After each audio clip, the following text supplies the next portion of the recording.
Hey, and welcome back to Musings of an Old Guy. This is Mike Filippi, musing with you, sharing with you thoughts that are coming in and out of my mind and things I've been watching and thinking about or, considering. The thing that all of us have been talking about, thinking about lately is what's going on in the Amy Coney Barrett Supreme Court Justice confirmation hearings. Man, that's a mouthful. I don't even know why we're doing this.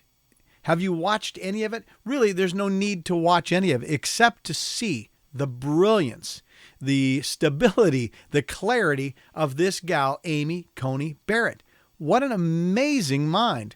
Loving, caring family woman.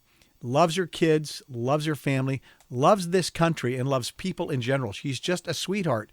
And these guys are trying to rip her to shreds, trying to find something, asking her questions that are absurd, even to the point of asking her questions. Have you elicited sexual relationships with other people? What? How do you feel about kittens?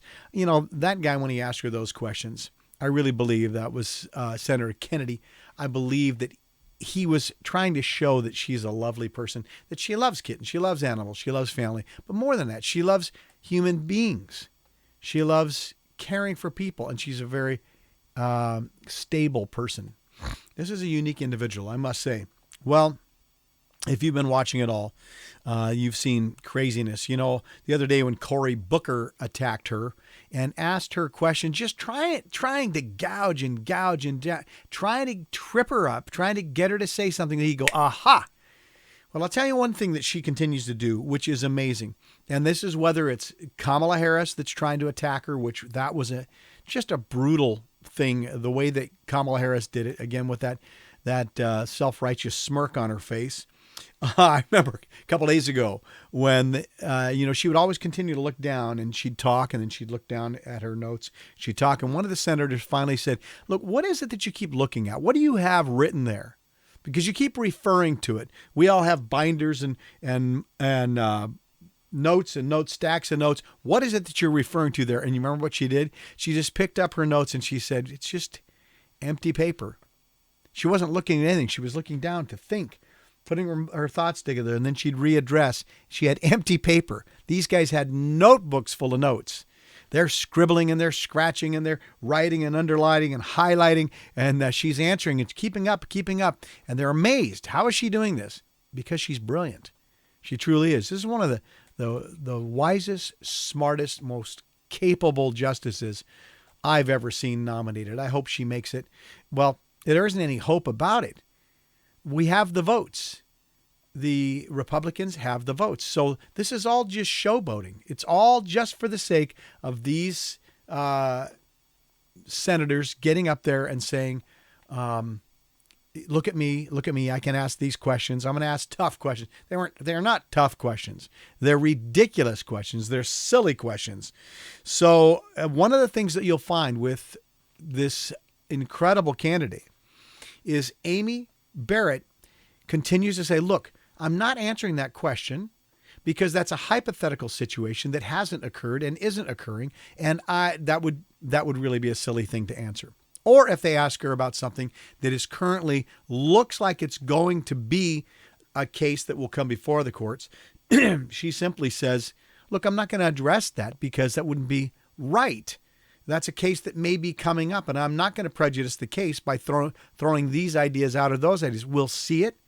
We'll adjudicate as we see the evidence, as we hear the case, excuse me, and as we hear the concerns of the people involved. Right now, to even make any kind of a statement would be prejudicial, and I'm not going to do that.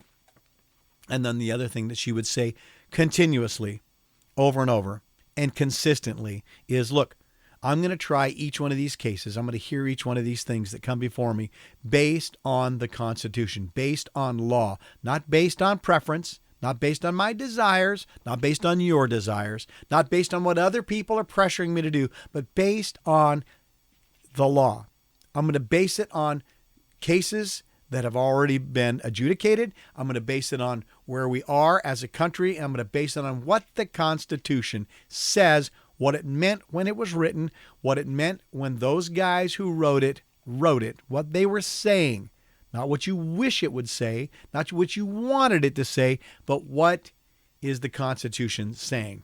And what do we have as far as case law with regard to this now? And a lot of questions that were asked her is, well, if it affected people in a negative way, would you make a ruling this way or would you make a ruling that way? She would say, with regard to that issue, I'm not going to comment. But with regard to issues at large, look, I want to be a caring, loving, compassionate, empathetic judge. And I will do that to the best of my ability. But I will not throw out the Constitution, throw out law based on my feelings or my desires and my empathy for this person or that person. You might have tons of empathy for somebody who was caught red-handed, knife in hand, blood all over, saying, I did it. But, oh, it's just so sad. And I'm going to rule based on my feelings. He looks like my son, therefore I'm going to rule this way. Well, that would be ridiculous. What about the next guy that came up that didn't look like her son? Now she's going to say, well, that guy looks like that mean guy when I was a child, or my next door neighbor who was so mean to us. So I'm going to rule this way. You can't do that kind of thing.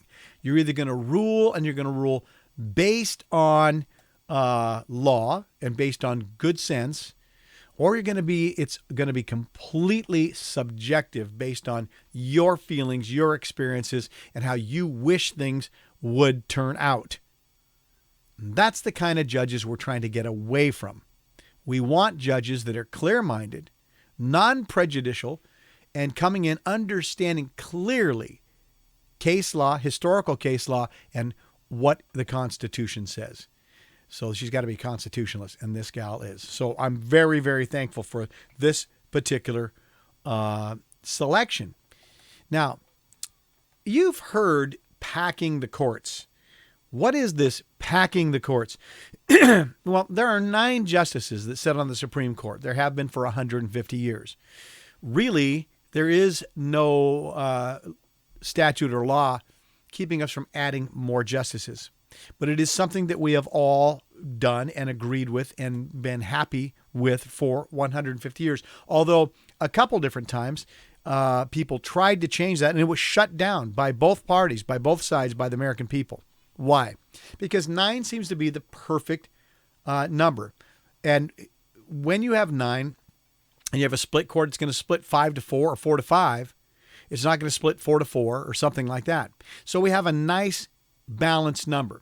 Now, what has happened is through the years is different presidents get to nominate and have voted in new justices as they die or for some reason are no longer able to serve.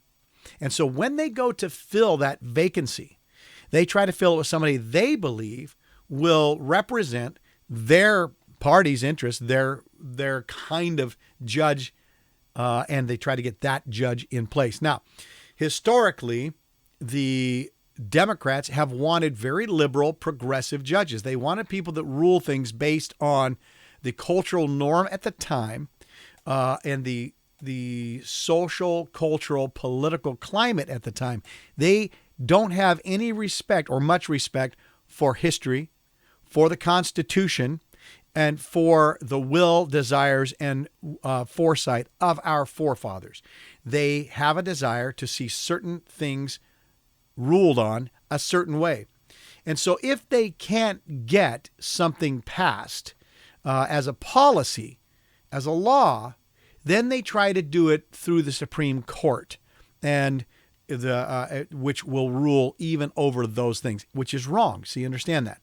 The court's job is to take a look at laws and decide whether these laws are constitutional and legal if they break the Constitution in any area. That's their job. Their job is not to make policy. Their job is not to dictate what society will or will not do. It is to apply good sense and constitutional understanding to the laws coming down. Is this a constitutional law? Is this, something we can live with or not?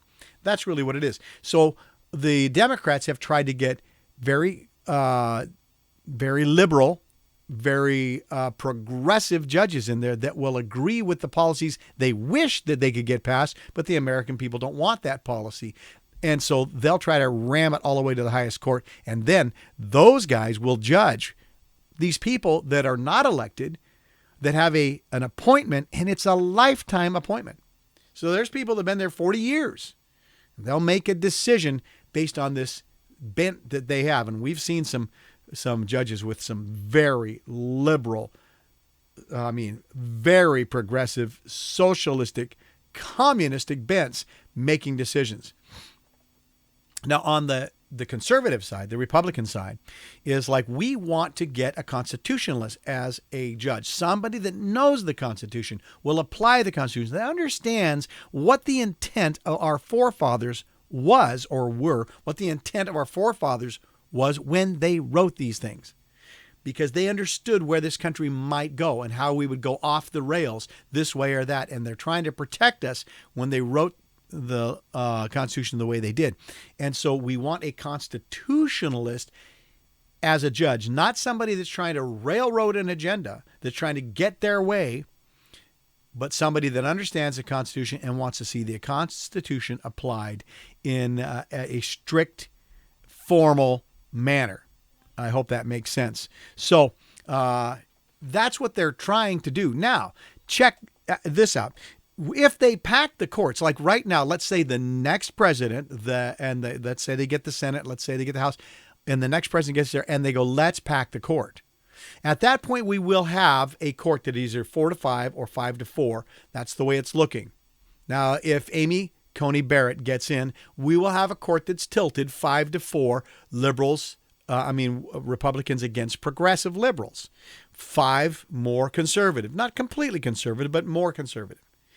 Then if a new president gets in, a new Senate, new Congress, and they want to do something different, they want to pack the courts, you know what they'll do? They'll ram that up to 15. And so you'll have the 5 conservatives, and they'll take those 4 progressives, and they'll add to them 6 more. And they're just going to pack it with people that are as leftist as you can get, as liberal as you can get. They don't care. They don't care if they're constitutionalists. And now you'll have 10-5. Well, those 10 are there for life. These 5 will never have a say-so. That's the way it's going to be forever. So you will end up with a court that has 10 crazies in there, 10 extreme liberals in there. Now, I know if you're a liberal progressive, you're going to say, well, that's not the crazies. Yes, it is, because who they're going to pack it with are people like Kamala Harris, people like AOC, and all these people that really want to shove this socialist progressive agenda like Bernie Sanders, way beyond Bernie. Bernie looks like a centrist to these folks. That's where we're heading. That's why it is so vital and so important that we absolutely do not allow them to pack the court, because that will never be overturned for generations, if at all. Generations. That's what that is all about. I hope you understand that. And if they do that, they will try to do away with the Electoral College. I hope you understand what that is. Great thing. If you get on the, there are several videos explaining what is the Electoral College on YouTube. And you need to understand what the Electoral College is, why it exists, how important it is to have, and why somebody would want to get rid of the Electoral College. It's very, very important. And if you go to PragerU, they have these 5-minute videos to explain these things, how our banking system works, how our political system works, what the Electoral College is. Go watch those at PragerU. Excellent, short, crisp, to the point, but you'll learn a lot and you'll understand that the Electoral College is actually absolutely vital in order to have fair representation of all Americans, not just those who live in the big cities and have extremely leftist agendas.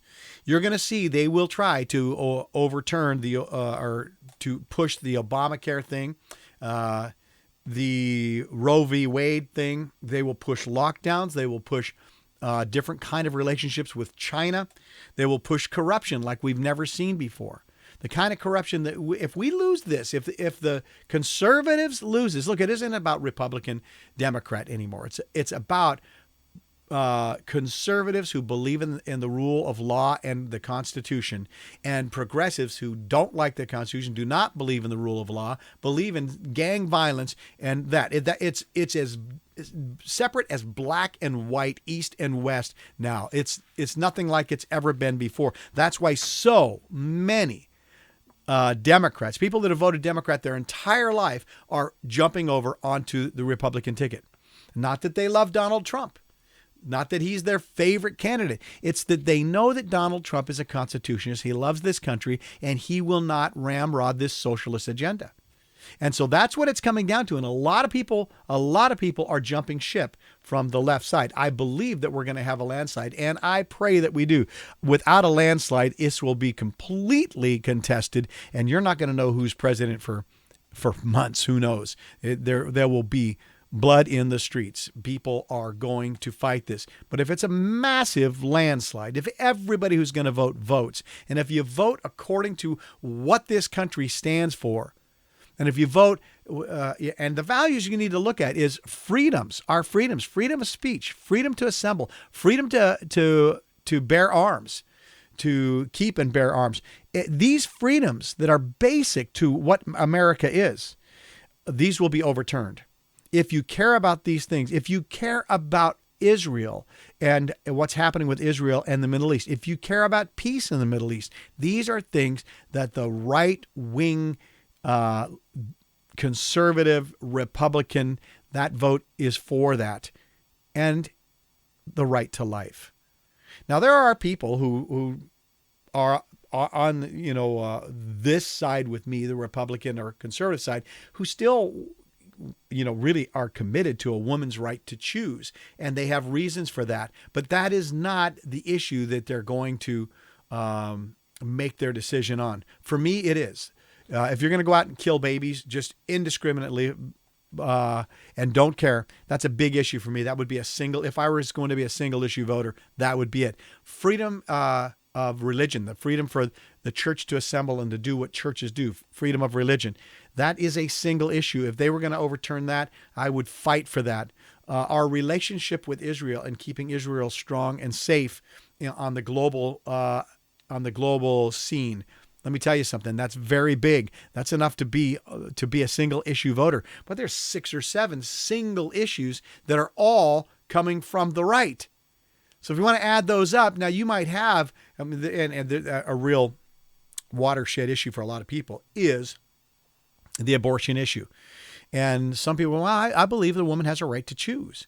And I would say she does. She has a right to choose to sleep around or not sleep around. Oh, I know people throw out the whole thing about, well, what about in incest and rape and those kind of things? Like, those cases are so incredibly rare that they can't be that which we determine these cases on. There should be some except in these cases type of scenarios. You see what I'm saying?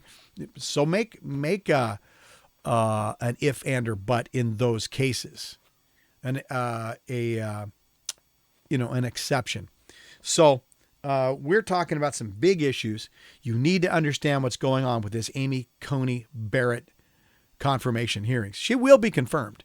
We have the votes, but this is not evil, and it's not wrong for anybody to do it.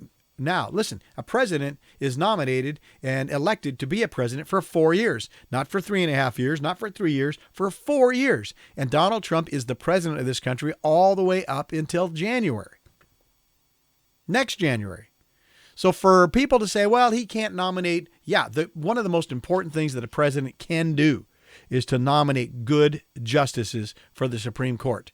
And this is huge. And of course, they don't want him to be able to do that, and they're calling him all kinds of names, saying how evil this is, when in 29 times in the past, this same thing has happened.